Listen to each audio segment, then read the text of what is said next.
दर्शन, जैन आचार मीमांसा। श्रावक की 11 प्रतिमाएं। श्रावक सम्यक पूर्वक 12 व्रत धारण करता है, किंतु वह इतना करके ही नहीं रुक जाता। वह व्रतों को निर्विचार पालन करने के लिए और उनमें ठोस दृढ़ता लाने के लिए विशेष प्रकार की प्रतिमाएं लेता है। शास्त्र में इस प्रकार की विशेष प्रतिज्ञाओं को प्रतिमा, पड़िमा कहा गया है।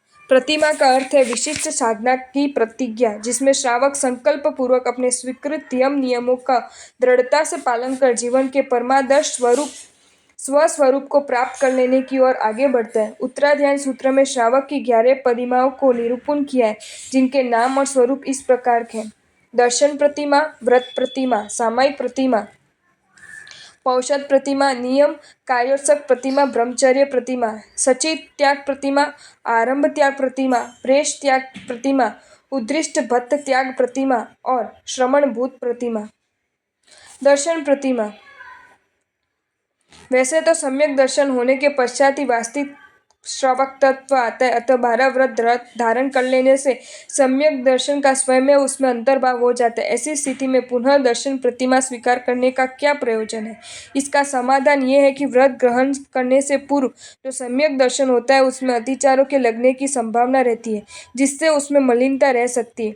अतएव उसका निराकरण करने के लिए और पूर्व ग्रहित सम्यक्त्व का शंका, कांक्षा आदि अतिचारों से सर्वथा दूर रहकर शुद्ध रीति से पालन करने के लिए दर्शन प्रतिमा स्वीकार की जाती है। इस प्रतिमा का समय 1 मास है। 1 मास पर्यंत दर्शन में किसी प्रकार की मलिनता न आने देना और दर्शन को विशिष्ट दृढ़ता पर पहुंचा देना इस प्रतिमा का प्रयोजन है।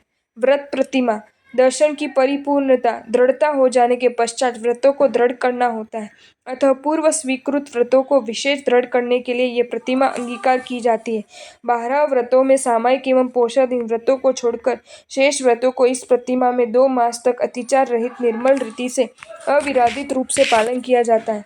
सामायिक प्रतिमा। पूर्व प्रतिमाओं की साधना के सहित गृहस्थ साधक को प्रतिदिन नियमित रूप से दोनों समय अप्रमत्त रूप से 32 दोषों से रहित शुद्ध सामायिक की साधना करनी होती है। इसकी अवधि 3 मास है।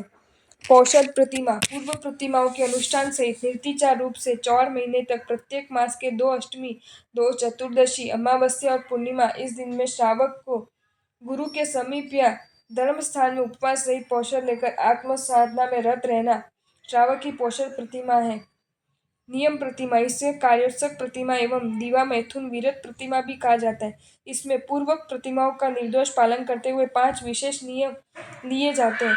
पहला, स्नान नहीं करना, रात्रि भोजन नहीं करना, धोती की एक लांग नहीं लगाना, दिन में ब्रह्मचर्य का पालन करना तथा रात्रि में मैथुन की मर्यादा निश्चित करना। प्रत्येक चतुर्दशी के दिन पौषध की सारी रात्रि कार्योत्सक अवस्था में व्यतीत करना। वस्तुत इस प्रतिमा में कामासक्ति, भोगासक्ति अथवा देहासक्ति कम करने का प्रयास किया जाता है। इसकी अवधि 5 मास की है। ब्रह्मचर्य प्रतिमा।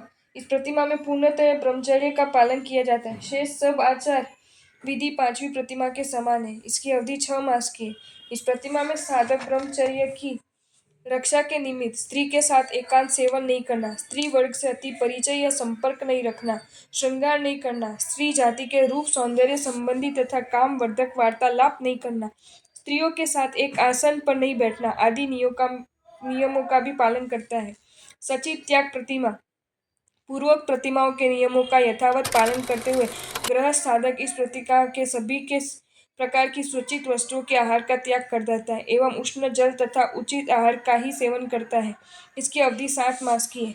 आरंभ त्याग प्रतिमा। इस प्रतिमा में उपासक 8 महीने तक स्वयं आरंभ करने का त्याग कर देता है। वह इस प्रसंग पर अपने कुटुंबी जनों को बुलाकर एक विशेष समारोह के साथ अपने पारिवारिक, सामाजिक और व्यावसायिक उत्तरदायित्व को ज्येष्ठ पुत्र या अन्य उत्तराधिकारी को संभला देता है और स्वयं निवृत्त होकर अपना सारा समय धर्म आराधना में लगाता है।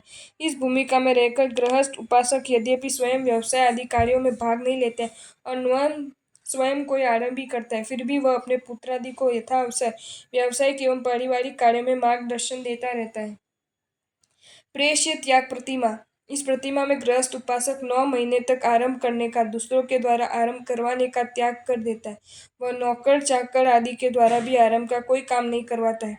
उद्दिष्ट भक्त त्याग प्रतिमा। निवृत्ति के इस चरण में गृहस्थ उपासक स्वयं के लिए बने आहार आदि का भी परित्याग कर देता है, शीर मुंडन कर लेता है। वह किसी भी गृहस्थ या कुटुंबीजन के यहाँ जाकर आहार ग्रहण करता है। वह प्रतिमा को धारण किए हुए गृहस्थ साधक को यदि किसी पारिवारिक बात के पूछे जाने पर उसे उन दो विकल्पों से उत्तर देना चाहिए, मैं इसे जानता हूँ या मैं इसे नहीं जानता हूँ। इसके अतिरिक्त उसको अधिक ग्रह कृत्य करना नहीं कल्पता है। इसकी अवधि 10 मास की है। श्रमणभूत प्रतिमा। इस प्रतिमा में श्रावक की अपनी समस्त चर्या साधु के सामान होती। वह मस्तक के बालों का मुंडन करवा लेता है या लोच करता है। वह साधु का आचार रजोहरण पात्रादि ग्रहण कर साधु के वेश में साधु की तरह विचरता है। वह अपने कुटुंबीजनों या परिचित घरों में भिक्षावृत्ति के लिए जाता है। वह प्रतिमा प्रतिपन्नाय श्रमणोपासकाय भिक्षाम दत्तम, अर्थात प्रतिमाधारी श्रमणोपासक को भिक्षा दो इस प्रकार बोलकर आहार ग्रहण करता है। आहार दाता को धर्म लाभ नहीं देता है। यदि उससे कोई मुनि समझकर वंदन करता है तो वह कह देता है कि मैं तो प्रतिमाधारी श्रमणोपासक हूँ और आपसे क्षमा चाहता हूँ। इस प्रतिमा की अवधि 11 मास की है। गृहस्थ उपासक साधु के इस अर्थ में भिन्न होता है कि पूर्व राग के कारण कुटुंब के लोगों या परिचित जनों के यहाँ भी भिक्षाट जाते हैं। केश लुंचन के स्थान पर मुंडन करवा सकता है। साधु के समान विभिन्न ग्राम एवं नगरों के कल्पानुसार विहार नहीं करता है, अपने निवास नगर में ही रह सकता है। 5वीं प्रतिमा से लेकर 11वीं प्रतिमा तक की जघन्य काल अवधि 1, 2, 3 दिन की कही गई है। उत्कृष्ट प्रतिमाधारी श्रावक वर्धमान परिणाम के कारण दीक्षित हो जाए या आयु पूर्ण कर ले तो जघन्य या मध्यम काल की उसकी अवधि समझनी चाहिए। यदि दोनों में से कुछ भी न हो तो प्रतिमा का काल उत्कृष्ट समझना चाहिए। सब प्रतिमाओं का समय कुल मिलाकर 5.5 वर्ष 66 महीने होता है। इस प्रकार हम देखते हैं कि श्रावक साधना की उपरोक्त भूमिकाओं और कक्षाओं की व्यवस्था इस प्रकार से की गई कि जो साधक वासनात्मक जीवन से एकदम ऊपर उठने का सामर्थ्य नहीं रखता, वह निवृत्ति की दिशा में क्रमिक प्रगति करते हुए अंत में पूर्ण निवृत्ति के आदर्श को प्राप्त कर सकता है। आज इन प्रतिमाओं का आंशिक अनुसरण ही देखा जाता है। आपको ये वीडियो अच्छा लगा हो तो इसे लाइक करें और शेयर करें और ऐसे ही नए नए वीडियोज़ देखने के लिए सब्सक्राइब करें हमारी channel Jain facts and stories को।